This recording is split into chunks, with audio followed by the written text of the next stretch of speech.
नमस्कार, खबर पॉइंट देख रहे हैं आप। मेरा नाम है अनिकेत पाठक। कल से चर्चा हो रही है खेसारी लाल यादव की।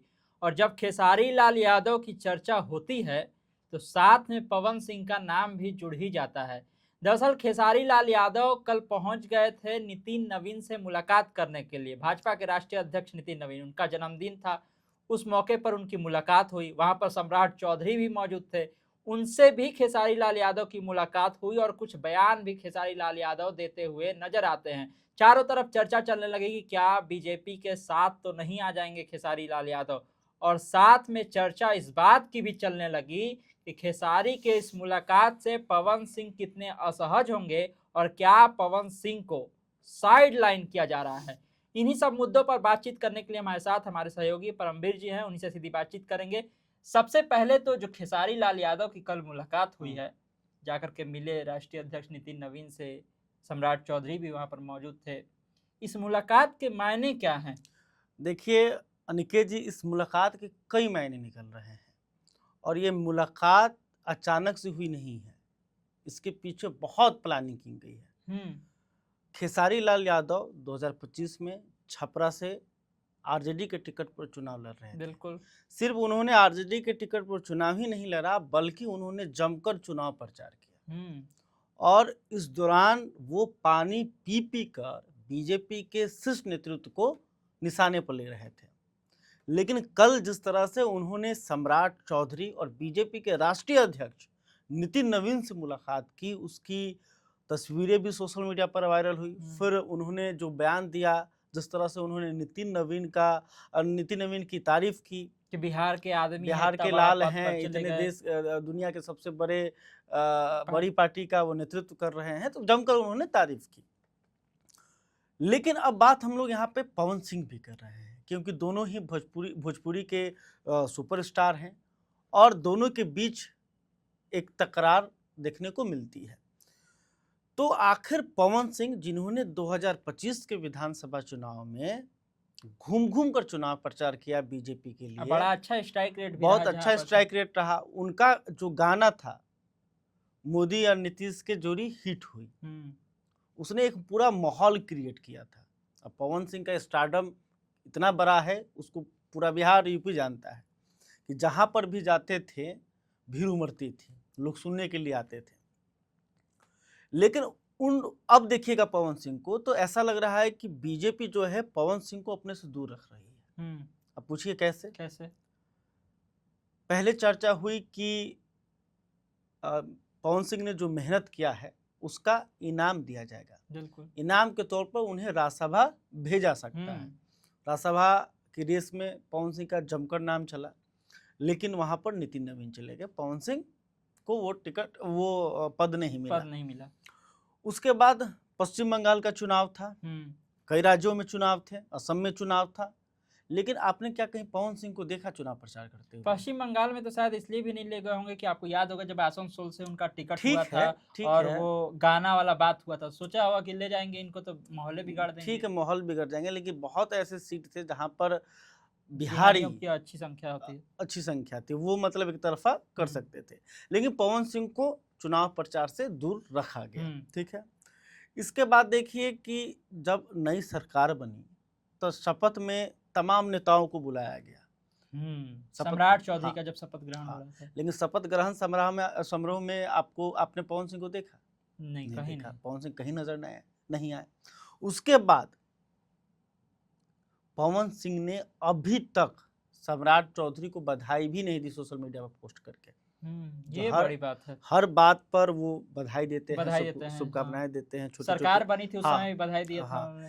लेकिन जब सम्राट चौधरी मुख्यमंत्री बने, तब पवन सिंह के तरफ से कोई ऐसा बयान या फिर सोशल मीडिया पर कोई ऐसा पोस्ट सामने नहीं आया।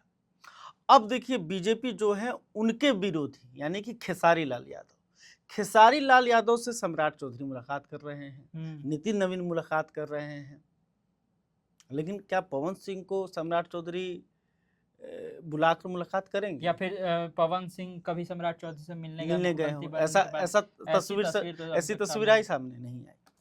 तो इन तमाम बिंदुओं को अगर ध्यान से देखिएगा और एक साथ जुड़िएगा तो ऐसा प्रतीत हो रहा है कि पवन सिंह को बीजेपी साइडलाइन कर रही है, और इस बात की नाराजगी यूज एंड थ्रो भी कह सकते हैं। हाँ, जिस तरह से 2025 के विधानसभा चुनाव में पवन सिंह का इस्तेमाल किया गया, लगातार हेलीकॉप्टर से वो घूम रहे थे, चुनाव प्रचार कर रहे थे, खास करके भोजपुरी जो बेल्ट है, मतलब भोजपुर शाहबाद का इलाका, चंपारण का इलाका, सारण का इलाका, यहाँ पर उन्होंने जमकर मेहनत की।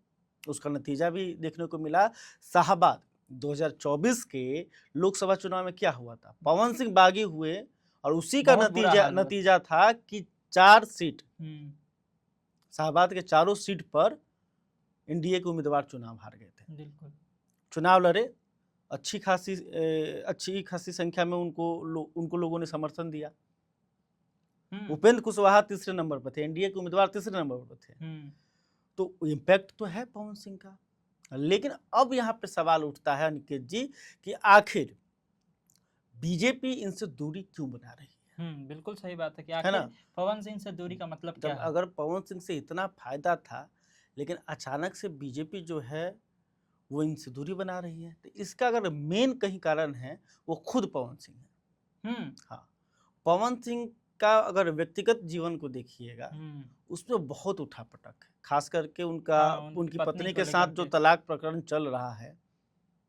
राज्यसभा का जैसे ही नाम चल रहा था, पहले तो चर्चा हुई कि विधानसभा का चुनाव भी पवन सिंह लड़ सकते हैं।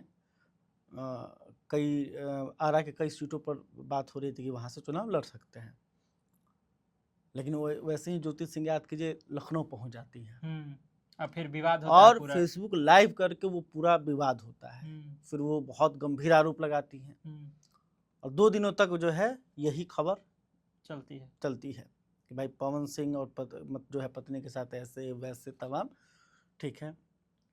फिर एक उनका वीडियो वायरल होता है एक स्टेज शो में, जहाँ पे एक महिला अभिनेत्री को वो टच करते हैं, तो उसका भी वीडियो सोशल मीडिया पर खूब वायरल होता है और पवन सिंह पर कई गंभीर आरोप भी लगते हैं। तो ये फिर उनका कुछ ऐसा वीडियो सामने आता है जिसमें लगता है कि वो नशे में हैं, स्टेज पर कुछ ऐसा बोल देते हैं जिसके बाद मतलब वो चर्चा में आ जाते हैं। है कि पवन सिंह की जो पर्सनल लाइफ है वो उनकी राजनीतिक जीवन पर जो है प्रभाव डाल रही है। हाँ, उनको इन सब चीजों से बचना होगा, विवादों से बचना होगा। पवन सिंह को तो सबसे पहले जो तलाक का मामला है और उसको खत्म करना पड़ेगा। अब जब खेसारी लाल यादव जाकर के मिलते हैं सम्राट चौधरी से और नितिन नवीन से, तो इसको देख रहे होंगे जब पवन सिंह, तो क्या लग रहा होगा उनको? वही लग रहा होगा कि हमारा इस्तेमाल किया गया है ना, और क्या लगेगा। लेकिन और देखिए, हमको नहीं लगता है कि पवन सिंह चुप बैठने वाले आदमी है, ये भी जान लीजिए। बहुत मुडियल इंसान है। के पीछे कौन होगा जो खेसारी लाल यादव? हाँ, इस मुलाकात के पीछे जो सूत्रधार हैं इसके बताए जा रहे हैं कि मनोज तिवारी हैं। हाँ, मनोज तिवारी का भोजपुरी में सभी अभिनेता गायक सबसे अच्छा रिश्ता है। हाँ, और जिसको भी बीजेपी में घुसाते हैं वही घुसाते हैं। पैर छूकर खेसारी लाल यादव मनोज तिवारी को प्रणाम करते हैं, भैया कहते हैं। तो मनोज तिवारी से हमें जो खबर मिली है कि मनोज तिवारी ने खेसारी लाल यादव को ये मैसेज भेजा कि आइए, आपसे शीर्ष नेतृत्व के जो लोग हैं, बिहार के जो मुख्यमंत्री हैं, वो आपसे मुलाकात करना चाहते हैं। तो समझिए, उनको मैसेज दिया गया। तो इस मुलाकात से क्यों खेसारी अप्रोच करने नहीं गए थे कि हमको बीजेपी में जाना है। उनका बयान को सुनिएगा, वो ये कह रहे हैं कि हमको अब राजनीति नहीं करना। ये तो हम किसी पार्टी में न जा रहे हैं, न किसी पार्टी में है। हाँ, है ना। उनको अब उनका कहना है कि वो गलती हो गई हमसे, वो एक गलती हम कर लिया, अब हम चुनाव नहीं लड़ेंगे। ये बार बार उस बात को दोहरा रहे हैं, राजनीति नहीं करेंगे। लेकिन फिर भी खेसारी को बुलाना अपने आप में किसी को संदेश देना था। वो संदेश था पवन सिंह लास्ट में। लेकिन ये भी बोले कि ना हम किसी पार्टी में जा रहे हैं, ना किसी पार्टी में आ रहे हैं, लेकिन हम आरजेडी में थे, हैं, रहेंगे। एक व्यक्ति से जुड़े थे हम। हाँ, एक व्यक्ति से वो जुड़े थे हम। एक लालू यादव की वो बात करते, वो बार बार कहते हैं कि हमको उनके कहने के हमको चुनाव लड़ना पड़ा। हाँ, वो तो पहले पत्नी का बात हो रहा था, फिर अचानक उनका नाम आ गया था। वो बार बार इस बात को स्वीकार भी करते हैं। तो हमको लग रहा है कि बीजेपी ने यह मैसेज पवन सिंह को दिया है कि आपका विकल्प हमारे पास है।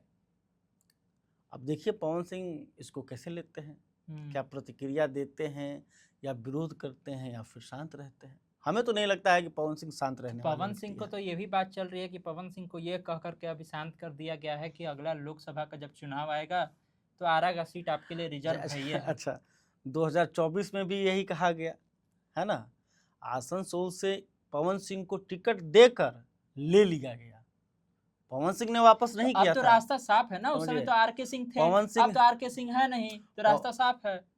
आपको लग रहा है ना कि रास्ता साफ है? बीजेपी में अब तो नहीं है आर के सिंह। आप एक और बिस्कोमान के चेयरमैन आप भूल जा रहे हैं। बिस्कोमान के चेयरमैन जो कि भूषण शरण सिंह के दामाद हैं, विशाल सिंह, उनको आप भूल रहे हैं क्या? उनका भी नजर है वहाँ। वो दावा कर रहे हैं कि हमको लड़ना है 2029 में चुनाव आरा से।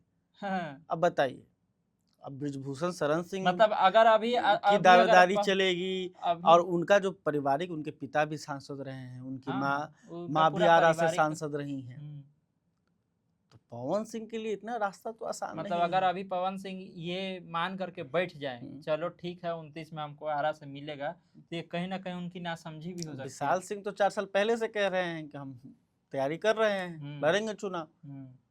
कुछ तो बात हो गई तब नहीं खुल के ये बात कह रहे हैं। तो पवन सिंह को 2024 में भी कहा गया कि हाँ भाई आपको कर लेंगे, 25 में भी कहा गया। अब देखिए पवन सिंह क्या करते हैं। अच्छा, एक इसमें बात और जोड़ना चाहेंगे, और देखिए खबर ये भी है कि पवन सिंह की तेजस्वी से बातचीत हुई है। तो हाँ, बीच में ये चर्चा चली थी, जैसे ही राज्यसभा के तौर पर पवन सिंह को नहीं भेजा गया, तो पवन सिंह और तेजस्वी के बीच बातचीत हो रही है, ऐसी चर्चा है। आगे भविष्य में कुछ हो सकता है, क्योंकि पवन सिंह का रिश्ता तेजस्वी के साथ बहुत अच्छा है, तेज प्रताप के साथ भी उनका अच्छा रिश्ता है। हाँ, पवन सिंह का किसी भी पार्टी से कोई बैर नहीं है, चाहे उस तरह से वो बयानबाजी करते हुए आपको नजर नहीं आते हैं। सुने पवन सिंह का कि लालू यादव पर कड़ा प्रहार करना या तेजस्वी पर कड़ा प्रहार करना, इस तरह का वो बयानबाजी नहीं करते। एक इसमें चीज जोड़ना चाहेंगे, अभी जिस तरह का नैरेटिव चल रहा है, खास करके यादव वर्सेस ऑल वाला, हरा गमछा वाला बात आ जाता है, तो क्या ये सारी नैरेटिव को भी इस मुलाकात से जोड़ करके देखना चाहिए? क्योंकि खुद उस समाज से आते हैं, खेसारी लाल यादव मुलाकात करते हैं, तो कहीं ना कहीं ये संदेश देने का प्रयास है कि देखिए भैया ऐसा कुछ नहीं है कि हमारा टारगेट केवल किसी एक समाज, किसी एक।